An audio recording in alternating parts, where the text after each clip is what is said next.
भोलाराम और बेटे का नाम था भरत।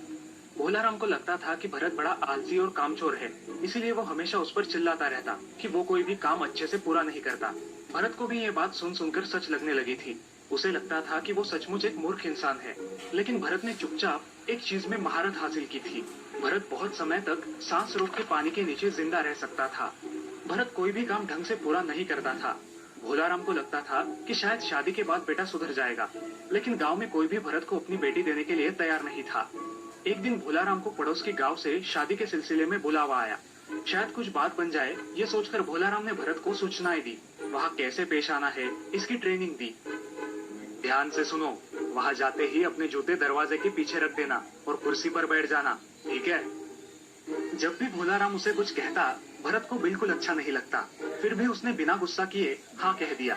रास्ते से जाते जाते वो मन ही मन पिता की बातें दोहराता रहा। जब वो लोग लड़की के घर पहुँचे, भरत ने जूते निकालकर कुर्सी पर रख दिए और खुद दरवाजे के पीछे जाके बैठ गया। लड़की वाले हैरान हो गए और भरत की मूर्खता देखकर चिढ़ गए और अपनी लड़की से नहीं मिलवाया। तुम्हें हमारी बेटी के लिए ऐसा मूर्ख लड़का नहीं चाहिए, आप जा सकते हो। घर आने पर भोलाराम भरत पर आग बबूला हो गया। मुझे नहीं लगता इस जन्म में तुम्हारी शादी होगी। मूर्खता करने का एक भी मौका नहीं छोड़ते तुम। कैसी औलाद दी है भगवान ने मुझे। पिता की बात सुन के भरत घर से बाहर आया और सोच में पड़ा, अब मुझे इन्हें दिखाना ही होगा कि मैं मूर्ख नहीं हूँ। लेकिन कैसे? कौन बेवकूफ मुझे उसकी बेटी का हाथ सौंप देगा? भरत ने घर छोड़ दिया और जहाँ रास्ता मिले चल पड़ा। चलते चलते 3 दिन हो गए। भूख और प्यास से उसकी हालत खराब हो रही थी, फिर भी वो चलता रहा। चलते चलते वो एक जंगल में पहुंच गया। वहाँ उसे एक गुफा दिखाई दी, जहाँ से कुछ अजीब सी खर्राटों की आवाज आ रही थी। उस गुफा में उसने झांक कर देखा तो वहाँ एक शैतान सोया था। उसके बाल बड़े हुए थे और वो बड़े गंदी हालत में था। उसके बदन से गंदी बास आ रही थी। भरत ने सोचा, ये शायद वही बेवकूफ आदमी है जिसे मैं ढूंढ रहा था। लगता है मुझसे छुपकर यहाँ आके सो गया है। भरत बिना डरे उस शैतान के पास गया और उसके कान में जोर से चिल्लाया, उठो! शैतान डर के उठ गया और गुस्सा हो गया। अरे कौन है वो मूर्ख जिसने मेरी नींद खराब कर दी? कौन है? अरे कामचोर आदमी, यहाँ सोया है तू? फौरन अपनी बेटी का हाथ मेरे हाथ में दे और ढेर सारा दहेज भी। ये कहकर भरत ने शैतान का कान उमेड़ दिया।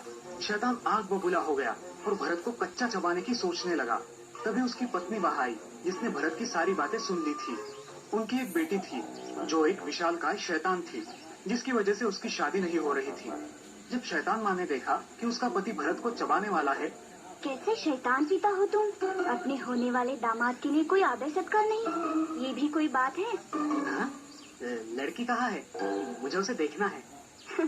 जरूर, वो बाहर गई है, आधी रात तक आ जाएगी। आप तक आराम कर लो। भरत ने शैतान माँ के परोसे फल खाए और सो गया।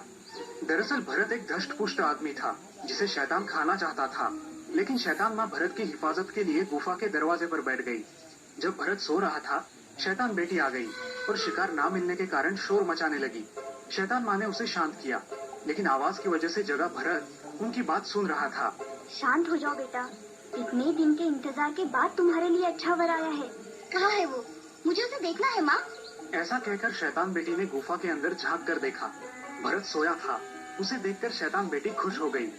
ओह, कितना धष्ट पुष्ट है आदमी। वाह! क्या तुम इसे खाने का सोच रही हो? ऐसा मत करो, वरना जीवन भर कुंवारी होगी। कोई आदमी तुमसे शादी नहीं करेगा। हाँ हाँ ठीक है, मैं समझ गई, लेकिन पिताजी का क्या? वो ऐसे धष्ट पुष्ट इंसान को खाए बगैर नहीं रह सकते। हाँ पता है मुझे, इसीलिए यहाँ बैठी हूँ। मुझे जरा बाहर जाना है, जल्दी लौटती हूँ। तब तक तुम यहाँ पहरा देना।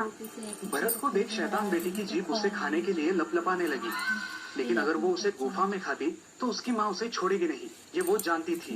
इसीलिए उसके दिमाग में कुछ अलग कल्पना आई। उसने भरत को उठाया। चलो उठो, हमारी शादी की तैयारी हो चुकी है। पहले मुझे दहेज दो, तभी मैं शादी करूंगा। शैतान बेटी ने उसे ढेर सारी स्वर्ण मुद्रा और जवाहरात दे दिए। दोनों गुफा के बाहर आए। तभी भरत ने उसे कहा, ओहो, बिना नहाए मैं कैसे शादी करूं? मुझे पहले नहाना है। शैतान बेटी उसे एक तालाब के पास ले आई और भरत ने बिना समय बर्बाद किए धन की पोटली के साथ उस तालाब में छलांग लगाई और पानी के अंदर सांस रोककर बैठ गया। लगता है पानी में डूबकर मर गया। कल सुबह आके देखती हूँ, उसकी लाश तो मिलेगी, उसे ही खा लूंगी। कुछ देर बाद भरत पानी से बाहर आया और अपने गांव लौट गया। अब क्योंकि भरत ढेर सारा पैसा ले आया था, भोला राम खुश हो गया। भरत की शादी हो गई और उसने अपनी सूझबूझ से और पैसे कमाए। भोला राम को भी अपनी गलती का एहसास हो गया कि बेटे को हर वक्त नियंत्रण में रखने की आवश्यकता नहीं होती। वे अपनी प्रतिभा से आज नहीं तो कल उभर आते ही हैं।